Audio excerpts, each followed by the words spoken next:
Hello and welcome to another episode of Texas River Legends. In this episode, I'm going to be answering the question of, is fly fishing an expensive sport? So this is going to be part of a new series that I'm putting together called How to Fly Fish.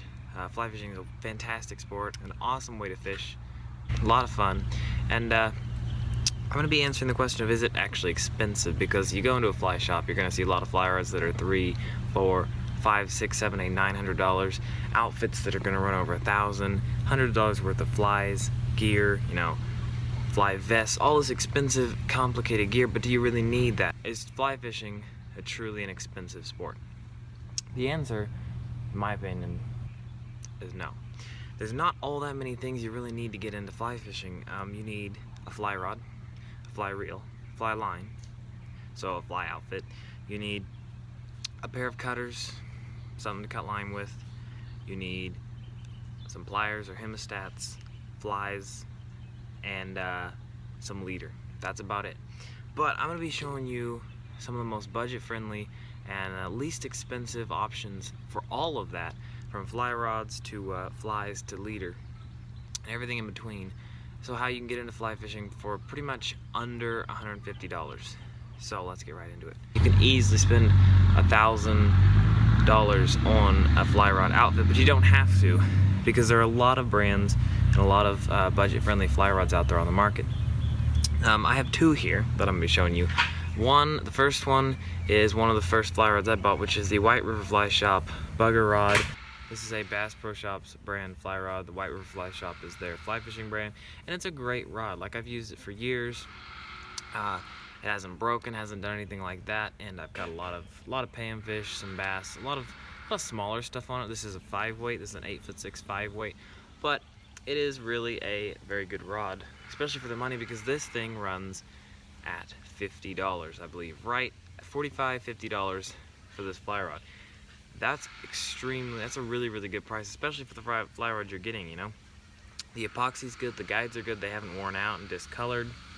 The tip did eventually, but I did ding it into a few rocks, which I'm sure helped along the way. Other than that, it hasn't broken. None of the epoxy's chipped. The reel seat is plastic, unfortunately, with these like aluminum brackets, which is pretty common on a lot of spinning rods. But I have not had any issues with it. It holds the reel pretty securely and is a really, decent reel seat.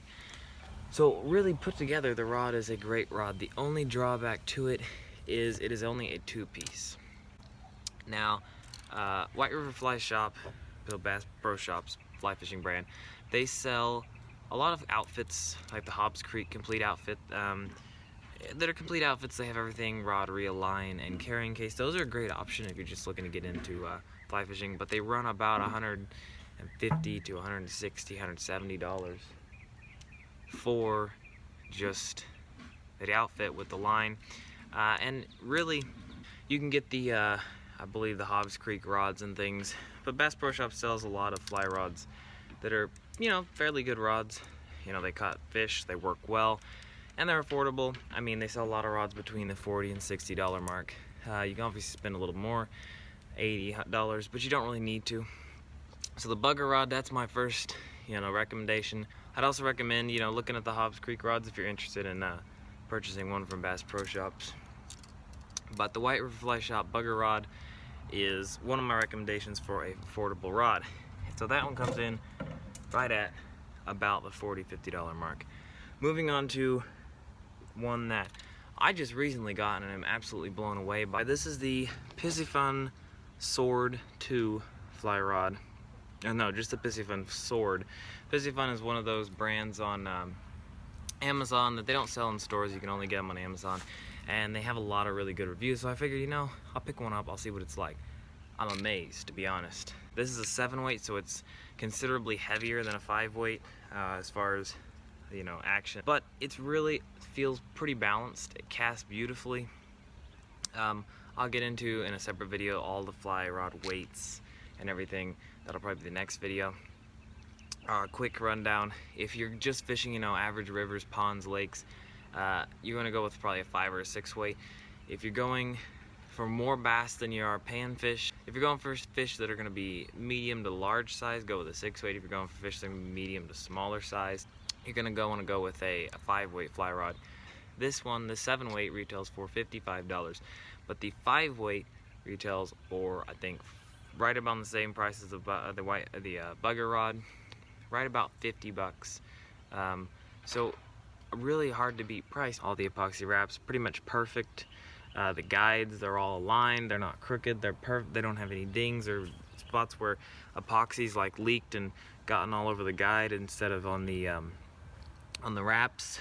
That's got a cork handle, a full aluminum reel seat. The other thing that sets the Piscifun swords above the bugger rods and the bugger rods is they're right about the same price. I feel like these are a little bit higher quality, but beyond that, they're a 4-piece. So that makes it incredibly convenient to carry around and pack around with you, because obviously it breaks down to a very packable size.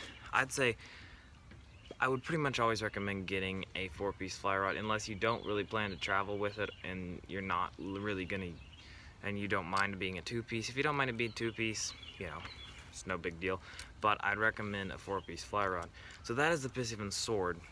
It's about 50 bucks, and that's really hard to beat for the rod that you're getting. So the Piscifun sword is probably my all-time pick for the best budget affordable fly rod. So check that one out. I'll put a link in the description below. Moving on to reels. So I got 2 here. They're actually the same brand and the same reel. This is a 5/6 weight, this is a 7/8 weight, as you can see. These are both Bass Pro Shops brand fly reels. These are both the Hobbs Creek fly reels. They're actually the loaded fly reels, and that's why I picked these as the budget fly reels, because one of these retails for right about $50 or $60, I want to say, loaded with fly line and backing. So the 5/6 weight here comes with line, it comes with a tapered leader, and it comes with backing already completely pre-spooled. You can get it in a left or right-handed fashion, and you know, you don't do a ton of reeling on smaller fly rods like this. The reel is mainly used to just store the line, but you know, it's a pretty smooth reel. Reel's nice and smooth. You can pick that line back up pretty quickly. It has a pretty smooth drag when things are pulling out, but you can crank that drag down. It's got an adjustable disc drag system. It is a large arbor fly reel, and the drag is pretty smooth even when cranked down, which is important for when you hook a big fish. But the fact that you can get it for about 50 or 60 bucks loaded with fly line, and it's decent fly line, loaded with fly line and backing, and it comes with a tapered leader, that's pretty hard to beat. So the Hobbs Creek, the White River Fly Shop, Hobbs Creek, once again Bass Pro Shops brand, their fly reels, they're really good fly reels for the price, and they come with line, which is hard to beat. Now, we've covered rods, we've covered reels. Once again, Piscifun sword, in whatever weight you're gonna get, I would recommend a 5-weight for like general freshwater, 6-weight if you're gonna go for a little bit bigger stuff like more bass or bigger trout, then do a 6-weight. And we've done the reels, the White River Fly Shop, Hobbs Creek, loaded fly reels are hard to beat. Let's move on to some of the tools and things you're gonna need for fly fishing, because this is gonna be stuff that technically you don't need, but it's stuff that is definitely going to be helpful. The first thing is this bad boy right here. Now if you don't fly fish, you haven't fly fished, you probably never even heard of one of these. This is a tie fast knot tool. So what this does is it allows you to tie a nail knot. It is a barrel type knot that is used to attach, if it'll focus there. It is a barrel type knot used to attach the fly line to the leader, or to a loop of monofilament to attach the leader. And this is going to be an important knot. That's where one of these bad boys comes in, because it makes tying a nail knot an absolute breeze. I'll do a video on how to use one of these as well as part of the How to Fly Fish series, but you know, it's a cheap tool that will save you a lot of time and a lot of hassle. That's a tie fast nail knot tool. Once again, link will be in the description. Next thing, clippers, cutters, something to cut the line. There's a lot of options here. You can go to the dollar store, you can pick up, you know, a cheap pair of nail clippers, works fine. You could go, you get like a $250 specialty pair of nail clippers designed for fly fishing. Fine, but not necessary. Or you can do what I like. I like to go with this. These are a pair of scissors. They're Westcott is the brand, and they're just cheap pair of scissors I found at Walmart. They retail like, I think maybe $3-4, and they are actually surprisingly sharp. And they just, they're a cheap option for some cutters, but really you can get some little Rapala fishing clippers from Walmart. Either way, cutters will probably be between $1 and $5. This is what I tend to use, otherwise I'll go with the Rapala clippers. Now if you fish for panfish, you probably already own one of these because they are the best type of pliers you could ever have for fishing if a fish is going to swallow the hook or if you're using small hooks. See, the thing with these is hemostats, they can reach really far inside of a small fish's mouth and remove a fly or a small hook from a gut hooked fish. And when you're fly fishing for panfish, you're gonna gut hook some just because they're panfish, they swallow the hook. So these, they can be bought at Walmart, Harbor Freight, just about anywhere, Amazon. These got off Amazon, and they have the nice rubberized handles, but probably once again $3, $4, $5. I'll leave a link in the description below for some hemostats. Trust me, these are a huge help because flies, they're feathers on a hook when we break it down, so they can be pretty hard to grip, and you're gonna want some. These are locking, you can clamp it on, get the hook out, and they're really helpful to have. They have saved the day for sure a lot of times, and they've saved a few fish too. So a pair of hemostats. That really ends the tools you need, a nail knot tool, some type of cutters or clippers, and some hemostats. Those are really the only 3 tools I would say that you need when you're fly fishing. There's 2 things left. We've done the rod, we've done the reel, we've done the cutters, we've done the tools, all of that'll be linked in the description below. Moving on to leader/line. There's a lot of fly fishermen who will say you absolutely need a tapered leader. From my experience, I've fished for a long, I've fished quite a bit with them on flies, I've fished quite a bit without them. They help, but they're not 100% necessary. You can get by with just some straight monofilament leader. It doesn't cast quite as good. A tapered leader, essentially in fly fishing, to make it real quick, break it down, a tapered leader literally just is a piece of monofilament or fluorocarbon that is one thickness at the point that you attach it to the fly line, and it narrows down all the way to the end. I'll do a video on leaders as well, so stay tuned for that. But what I've found is the best, most affordable version of a leader is this right here. Now this is a South Bend monofilament line. This is 12-pound, but you can get these little 100-yard spools. They'll fit in your pocket, and they're like 95 cents a pop. And I've got some pretty big fish on these, up to like a 12.5-pound carp, so it's a pretty good line. You definitely don't need a lot of leader when you're fly fishing, because the tapered leader that comes on the loaded fly reels will last a considerable amount of time. What you want to do is you want to learn a blood knot. That's a really easy knot. Look it up. There's hundreds of tutorials. Super easy. I'll do a video on that as well when we get to the rigging section. But for now, learn the blood knot. And you can basically take the end of the leader. This will all be covered in the leaders video as well. But you can take the leader, you can tie on a small, shorter piece of monofilament to the end of the leader, and that's your tippet. So you tie the fly onto the tippet, not the leader, which means as you change flies and trim down that tippet, you're not actually shortening the leader, which makes the leader last considerably longer because it is a specialty taper leader.